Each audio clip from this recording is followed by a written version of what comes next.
A Lakewood myth is that the underground utilities are buried in swamp conditions.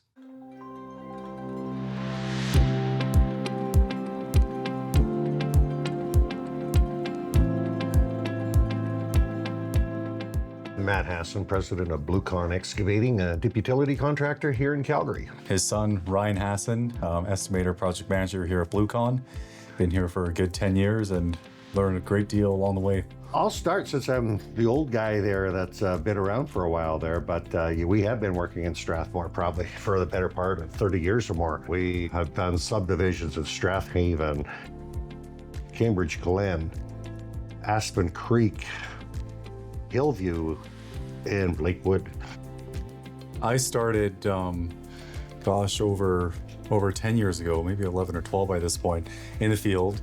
And actually, that was back in 2014 when I just started doing deliveries to sites, and Lakewood was one of the first sites that I delivered to. Lakewood was like any other subdivision, whether in Calgary or Strathmore. Probably our first taste of Lakewood was just digging some test holes, just seeing what the ground conditions were like, seeing where old gas lines were, because it used to be a water treatment plant for the town of Strathmore. At that time, there's grass, there's weeds. It was just basically a vacant field. We use big excavators for digging the trenches there, and the excavator size is determined by the depth. So it's like putting the right tool in the right application. Generally at the beginning phases of a subdivision, things are deeper and gravity can't be defied, so it has to start deep and then eventually become shallower throughout a subdivision. As a general rule, water lines remain consistently below frost level. So the pipe is put in, it's bedded in gravel, and then the dirt that was excavated is put in layers and compacted all the way to the road surface to give a solid structure for the road to be built on. Every time you put in a layer of dirt, compact it, someone else comes in there, and third party, you would call it, and just verifies that you've done the compaction to a level that's determined by the town or municipality that you're working in. Yeah, they'll measure the moisture content of the soil. There's like, when you're compacting soil, there's an optimum moisture content, which Joel probably talked about. You want to make sure it's not too dry, but it's also not too wet. Because you think about molding dough in your hands, you want it to be the right amount of moisture. It compacts tightly, but if you squeeze it, it doesn't squeeze out your hand, and that would be too wet. It's a real balance. There's a percentage of standard proctor density that you have to hit every lift to make sure that you're compacting that soil as much as you can. Certainly not swamp-like conditions there. We do encounter water sometimes, and in this case, it's the exact opposite of swamp. There was actually, we were excavating rock, which is about as solid as you can get as far as foundation is concerned. Generally, our pipes are bedded in gravel, so our whole underground system becomes a bit of a weeping tile system that allows the water to collect around the pipe. So if you were to dig up our pipe today in almost any subdivision there, you would find water there. And it's not a groundwater, it's a natural drainage of water and finding the easiest path to exist. We also, we put in clay plugs and things to control the water that collects around the pipe. We put in things to control the flow of that and help it, go somewhere that it should. So it's all managed. Yeah, so it's not migrating farther than it should. So yeah, there's a lot of controls put into place that are probably too numerous. If we're trenching and we encounter what they call unsuitable material that's too soft, there's engineers watching us that will look at the soil and they'll say, hey, that's not suitable to bed pipe on or to use as backfill. We need you to over excavate that, remove it. We're gonna put it somewhere designated, and we're gonna bring in pit run or extra gravel and compact that below the pipe zone to make sure we have a good foundation. So any unsuitable material that's encountered is removed. Did you encounter any swamp-like conditions when doing those deep excavations?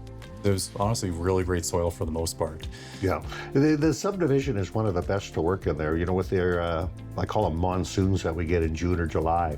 The soils drain so very well that you can get back to work quickly after a rain event. The overall drainage is engineered well so that it goes to the designated storm ponds and eventually into waterways outside the properties. And we've worked on sites all around the city and all different soil types, and some sites we encounter some really challenging soil. There's sites that have much more challenging soil than Lakewood. It was actually an ideal site. An ideal site, yeah. Did you encounter any issues with your deep utilities for stormwater management? As far as I'm concerned, it's managed well. It's we're not the engineers that design it. We just create the piping to go to the areas as designed. I haven't seen any problems with some of the rainfall events that we've had, especially when you look at last July. I think we had record rainfalls. The prairie provinces have this bad stigma about them there that with waterfalls, it either drains into the soils or it evaporates by the sun, whereas on hilly areas, it drains downwards. So Lakewood was just another flat piece of land with some low areas that encapsulated some of these leakages. And that's probably why people have that misconception about, the swampy like nature of the areas. You have nice clay on the surface, the water's going to sit there, and cattails are going to grow because there's a nice clay there, and that's the way that the ecosystem works. Well, it's funny, you just talked about that reservoir being built all those years ago, and I think the contractor on it was Top Notch Construction. And the fellow that owned Top Notch Construction passed away a number of years ago, but he told me at a construction auction once that if you're working on a land and you're trying to give a price to do the work, if it has cattails on it, it's solid ground down below.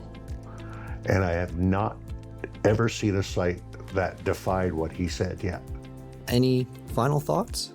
Well, being the deep utility contractor there, we have trenched holes all around the subdivision and put in all the pipe, and we've seen all the dirt.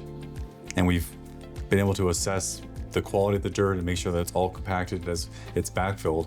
And so we have a pretty darn good idea of the nature of the soil in that area. And I would build a house there. I would buy a house there. Days following the filming of this interview, Ryan's brother purchased a new home in Lakewood. Now knowing about Lakewood's deep services with BlueCon, next we'll learn about what it takes to shape the land of Lakewood with contour earth moving.